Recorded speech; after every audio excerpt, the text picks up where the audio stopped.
Ndugu zangu wapendwa, familia ya Mungu, tupo mbele ya Yesu wa Ekaristi, tukimwabudu Yesu wa Ekaristi.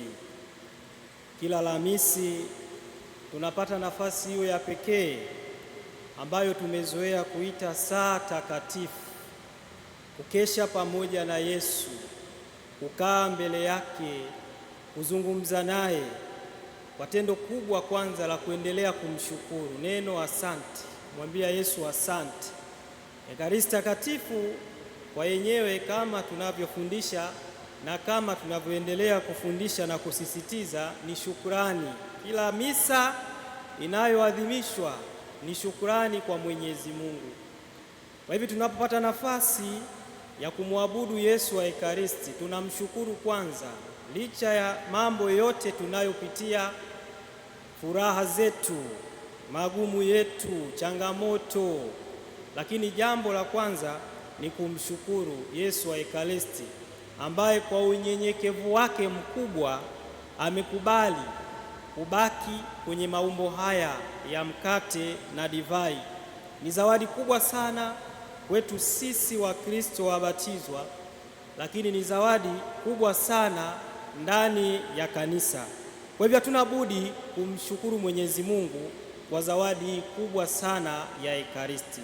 Na hivi basi, kwa nafasi hiyo kanisa likaona ni vema na haki kila Alhamisi wana kanisa wale wabatizwa wapate nafasi ya kuongea na Yesu wao wa Ekaristi, kuzungumza na Yesu wa Ekaristi. Ni wazi tuna baadhi ya makanisa ambayo yana adoration chapels kama hapa kanisa kuu, kanisa la kuabudia, tunapata nafasi ya kuongea na Yesu wa Ekaristi, lakini si wote ambao wanaingia kwenye hicho kikanisa cha kuabudia. Kwa namna pekee kama familia ya Mungu tunapata nafasi hii kwa pamoja kuja kufanya ibada na Yesu wa Ekaristi. Na aliwahi kusema maneno haya Kardinali Robert Sarah, kanisa ama parokia ambayo haina ibada ya kuabudu Yesu wa Ekaristi, hiyo parokia imekufa. Kumbe uhai wa kanisa, uhai wa familia ya Mungu upo mbele ya Yesu wa Ekaristi, katika kuipenda Ekaristi takatifu, katika kuithamini Ekaristi takatifu na kuienzi siku zote za maisha yetu. Ndiyo imani yetu, ndugu zangu wapendwa. Hatuwezi kujidanganya, hatuwezi kuwepa na kusingizia kitu chochote nje ya Ekaristi takatifu. Na leo ujumbe wa neno la Mungu ambao tunapewa tutafakari sote kwa pamoja kuanzia adhimisho la ibada ya misa na sasa hivi tunapomwabudu Yesu wa Ekaristi. Tunaalikwa kufanana na yeye, tunaalikwa kufanana na Kristo. Wazi sisi wanadamu, baada ya wazazi wetu wa kwanza kutenda dhambi ya kwanza ambayo sisi tunaita dhambi ya asili, kila mwanadamu alipata yale maelekeo ya kutenda dhambi, na kila mwanadamu ambaye anazaliwa leo anarithi hiyo dhambi ya asili. Na ndio maana Yesu Kristo alipokuja aliweka sakramenti ya ubatizo ili wale wote ambao wanazaliwa duniani waweze kuondolewa hiyo dhambi ya asili na dhambi nyingine kama zipo, ambaye mtu anabatizwa akiwa mtu mzima ili afanane na yeye mwana wa Mungu ambaye hakuwa na dhambi, hakuwa na doa lote la dhambi, alikuwa ni mtakatifu. Kumbe wito wetu sisi kama Wakristo ni kufanana na Yesu. Alikuja ili sisi tuwe na uzima wa milele, kisha tuwe nao tele. Kwa hivi katika maelekeo yetu kama wanadamu, katika udhaifu wetu kama wanadamu, hatuna budi kujikongoja kumfuata Kristo. Pale tunapoanguka, pale tunapoteleza katika hali za kibinadamu, Kristo bado anatuita. Huruma ya Mungu bado inatuita. Huruma ya Mungu bado inajidhihirisha katika udhaifu wetu. Na ndio maana katika maandiko matakatifu Bwana wetu Yesu Kristo mwenyewe anasema wenye afya hawahitaji tabibu, bali wale ambao hawawezi, wale ambao wako katika hali ya udhaifu, wale ambao wana mahangaiko. Kristo alikuja kwa ajili yao, sio kwa ajili yao tu, lakini kwa ajili yetu sisi sote, ili kusudi tuweze kuwa kundi moja na mchungaji mmoja. Lakini maandiko matakatifu hayaishii hapo tu, ndugu zangu wapendwa. Kristo anakuja na siku ya kupaa kwake, siku ya kuondoka, anasema naenda kwa Baba, narudi kwa Baba kwenda kuwatayarishia nini? Kuwatayarishia makao, ili nilipo mimi na ninyi mfanyeje? Na ninyi mpate kuwapo. Kumbe tunaalikwa kufanana naye, kisha kufanana naye, kuishi naye, kuwa naye Yesu wa Ekaristi, kuendelea kuwa pamoja naye katika safari yetu ya maisha kama Wakristo. Ndio ujumbe wetu wa neno la Mungu katika siku hii ya leo. Yesu anapowatuma wanafunzi wake, anawatuma wawili wawili. Kama mitume alikuwa bado hajaanzisha ile kazi ya kutangaza Injili, bado hajawapa hiyo go ahead, nendeni mkatangaze. Kumbe Injili ya leo kama tulivyoisikia kwa wale ambao wamesali misa, Kristo anawatuma wanafunzi wake, anawatuma na mitume wake waende kutangaza Injili, Injili ambayo alikuja kuhubiri yeye. Kristo alikuja kwa mambo mawili makubwa: kuhubiri Injili, watu watubu, waongoke, wamjue Mwenyezi Mungu, kutubu na kuamini Injili. Anawatuma, anawapa utume, anawatoa katika ile hali ya wanafunzi, anawapa ile hali ya wamisionari. Ndio sisi sote siku ya leo, ndugu zangu wapendwa, tunaitwa kuwa wamisionari, kufanana na kile ambacho Kristo mwenyewe alikifanya. Kwa sakramenti yetu ya ubatizo tumebatizwa, tumetumwa na tunafanywa kuwa wamisionari ndani ya kanisa moja takatifu Katoliki la mitume na la kimisionari. Kumbe ndugu zangu wapendwa, hatuna budi kumng'ang'ania huyu Yesu wa Ekaristi. Hatuna budi kuwa naye karibu Yesu wa Ekaristi katika ibada kama hii ya kumwabudu, lakini katika kumpokea katika hali safi na hali inayostahili, kama tutavyosikia hapo baadaye kwamba kile tunachokula ndicho tunachokuwa. Unakuwa kile unachokula.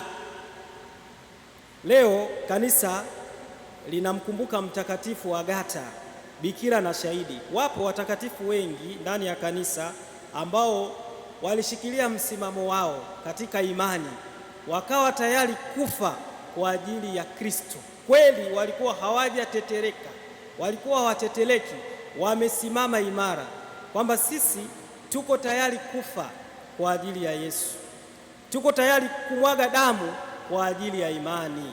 Wapo watakatifu wao mabikira ambao walikubali kutunza ubikira wao, kufa kwa ajili ya Bwana wetu Yesu Kristo, kwamba bikira anakufa shahidi.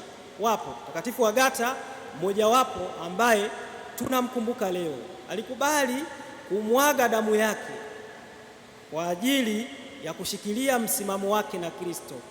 Hao wafia dini wote ama watakatifu wote, ndugu zangu wapendwa, jambo kubwa analotufundisha, wao walitaka kufanana na Yesu, walitaka kuwa kama Yesu, hawezi wakafikia katika kile kiwango kama cha mwana wa Mungu ambaye alikuwepo tangu milele yote, lakini kuiga yale matendo yake, kuishi maisha mema, kuishi maisha yanayompendeza Mwenyezi Mungu. Ndio watakatifu walitutumilia hapo, ndipo walikoshikilia hapo kwamba sisi tuko tayari kufa, tuko tayari kutoa uhai wetu kwa ajili ya Kristo, tufanane na Yesu. Ndio mwito wetu sote. Leo tunapomkumbuka Mtakatifu Agata, bikira na shahidi, mawazo yake, mtazamo wake wa maisha kama Mkristo ndio uliomfanya afanane na Yesu, ndio uliomfanya afe kifo dini. Leo kanisa linamkumbuka kama mtakatifu, kama mfia dini ambaye alipigania imani, ambaye alishikilia msimamo wake na mawazo yake daima yalimwelekea Mwenyezi Mungu. Wakati mwingine hata sisi tunaweza tukawa tunasema, ukitaka kufahamu maisha ya mtu au ukitaka kumfahamu mtu, hebu mtazame anavyowaza, mtazame vile anavyofikiria. Matendo yake pengine anaweza visiendane sana, lakini ukitaka kumfahamu mtazame mawazo yake, mtazame mtazamo wake wa kimaisha, anafikiria nini. Mtazamo wa watakatifu, mawazo ya watakatifu ndiyo yamewafanya kuwa vile walivyo. Maisha yao hapa duniani walijizatiti katika kumtafuta Kristo. Wakasema sisi tunahitaji kufanana naye. Ndiyo mwito wetu sisi wanadamu, ndugu zangu wapendwa.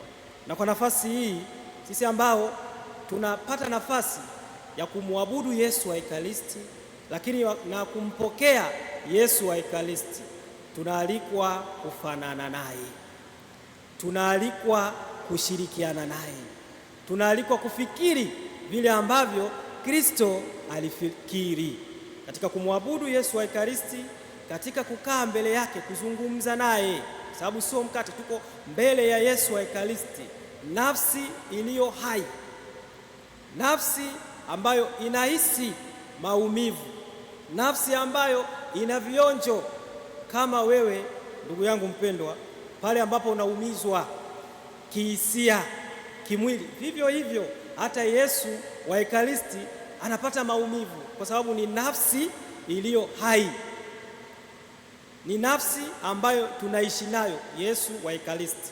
Kumbe tunaalikwa ndugu zangu wapendwa kufanana na Yesu wa Ekaristi. Tutafanana vipi na Yesu wa Ekaristi ndugu zangu wapendwa? Ni kwa namna sisi wanadamu ama wabatizwa tunapoiheshimu, tunapoitunza na tunapoona ukuu wa Yesu wa Ekaristi katika maisha yetu.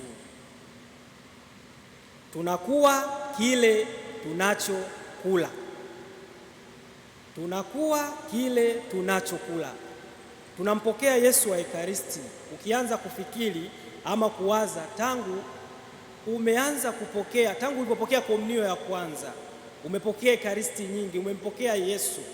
Je, swali ambalo unaweza ukajiuliza, ninafanana kwa namna gani ama kwa asilimia ngapi na huyu Yesu wa Ekaristi? Kwa sababu hata wataalamu wa afya wale ambao wamesoma nutrition, pengine virutubisho, tiba lishe, wanafahamu kile ambacho unakula ndicho kinachokuunda. Wanasema balanced diet, sio? Hawaangalii quantity, lakini unaangalia nini?